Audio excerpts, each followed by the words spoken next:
মা বাবাকে ভাত কাপড় দিতে চায় না। কথা কোন আছে না নাই? অনেক যুবক আছে ঘরের সামনে লেখছে মা বাবার আশীর্বাদ, কিন্তু খোঁজ নিয়ে দেখবেন ওই পাকা করা ঘরের মধ্যে মার জন্য জায়গা হয় না, বাবার জন্য জায়গা হয় না। আমি আপনাদেরকে বলবো, ও যুবক ভাইরা, ও মুরব্বী বাবাজিরা, আপনারা যারা বসে আছেন, আপনাদের বাবা যাদের বৃদ্ধ হয়ে গেছে, মা যাদের বৃদ্ধ হয়ে গেছে, ঘরের মধ্যে পেশাব করে পায়খানা করে, আল্লাহর বান্দা ছোট্টবেলার কথা আপনি মনে করুন। আপনার মায়ের কোলে কতবার আপনি পেশাব করেছেন? আপনার মায়ের কোলে, বাবার কোলে আপনি কতবার পেশাব করেছেন? সেই জন্য আমি আপনাদেরকে বলি, আপনি গুয়াহাটিতে কাজ করেন, হাজার হাজার টাকা ইনকাম করেন, লক্ষ লক্ষ টাকা ইনকাম করেছেন, পাকা করে ঘর দিয়েছেন, ওই ঘরের মধ্যে আপনার মায়ের জন্য একটা জায়গা করে দিবেন। আল্লাহর বান্দা, কিসের জন্য? মায়ের জন্য।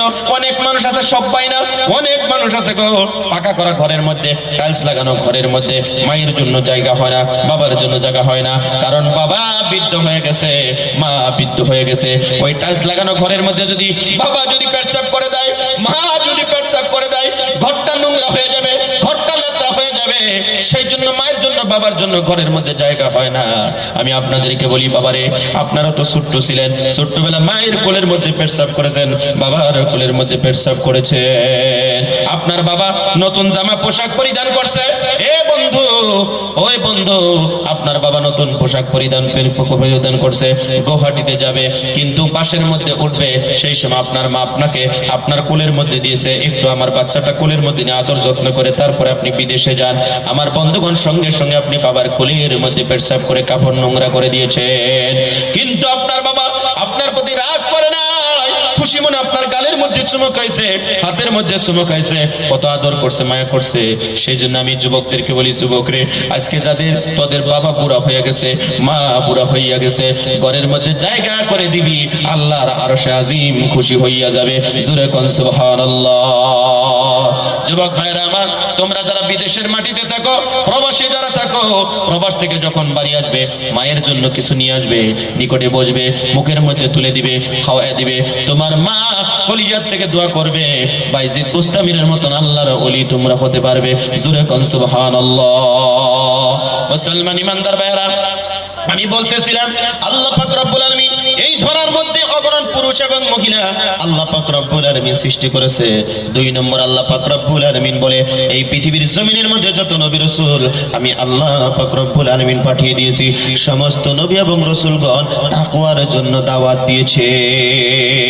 কোরআনুল কারীম শোনাচ্ছে, আল্লাহ রাব্বুল আলামিন বলেন, ইয ক্বালা লাহুম আখুহুম নূহুন আলা তাত্তাকুন ইন্নী লাকুম রাসূলুন আমিন ফাত্তাকুল্লাহা ওয়া আতিউন। হযরতে নূহ আলাইহিস সালাতু ওয়াস সালাম তার জাতিকে, তার কওমকে দাওয়াত দিয়েছে। কি দাওয়াত? যে আল্লাহ রাব্বুল আলামিনকে ভয় করো। আমার বন্ধুগণ, এই জাতি আল্লাহকে ভয় করলো না, সেজন্য নূহ নবী আল্লাহর কাছে দোয়া করলো, পরওয়ারদিগার আলম, আমার এই জাতিকে আমি দিনের বেলা বুঝাইছি, রাতের বেলা বুঝাইছি, গোপনে বুঝাইছি, প্রকাশ্যভাবে বুঝাইছি, কিন্তু আমার জাতি আমার কথা মানলো না। আল্লাহ এই জাতিকে তুমি ধ্বংস করে দাও। মহাপ্লাবন হয়ে গেল, এই জাতিকে আমার আল্লাহ পাক রব্বুল আলামিন ধ্বংস করে দিল।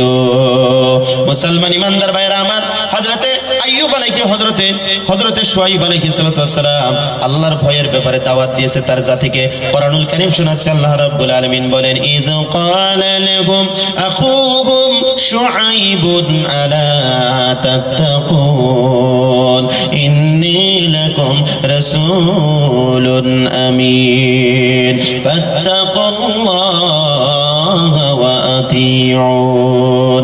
হযরতে শুআয়ব আলাইহিস সালাতু ওয়াস সালাম বলেন, হে আমার জাতি, হে আমার কওম, তোমরা, হে আমার ভাইরা, তোমরা আল্লাহ রাব্বুল আলামিনকে ভয় করো। আমি আল্লাহর পক্ষ থেকে আগত একজন রাসূল, তোমরা আল্লাহ রাব্বুল আলামিনকে ভয় করো আর আমি শুআয়বের আনুগত্য করো। আল্লাহ রাব্বুল আলামিন হযরতে সালেহ আলাইহিস সালাতু ওয়াস সালাম একই দাওয়াত তার জাতিকে, তার ভাইদেরকে দিয়েছিলেন। আল্লাহ রাব্বুল আলামিন বলেন, ইয ক্বালা লাহুম আখুহুম সালিহুন আলা তাত্তাকুন ইন্নী লাকুম রাসূলুন আমিন ফাত্তাকুল্লাহা ওয়া আতিউন।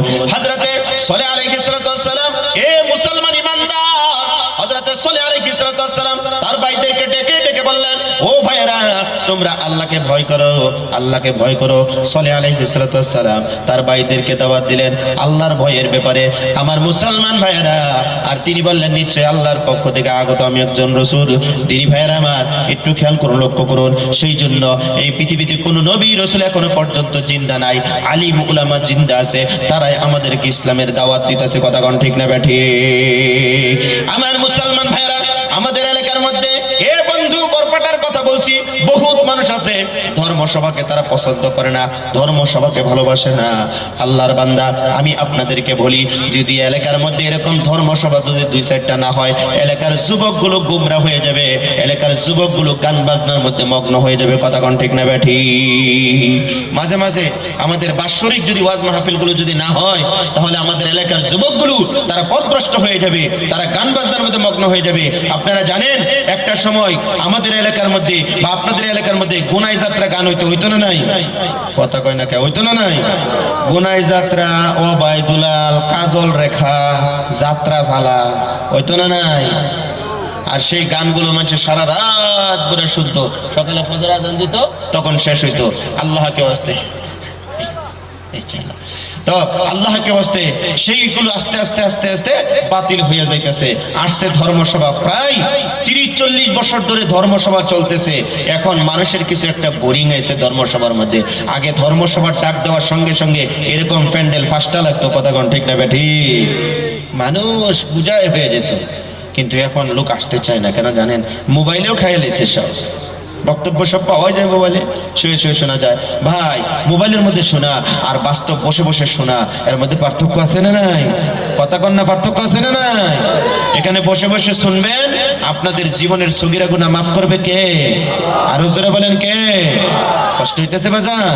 আর একটা সময় চলবো, বলি ইনশাআল্লাহ। আরো জোরে বলি ইনশাআল্লাহ। লিল্লাহি তাকবীর।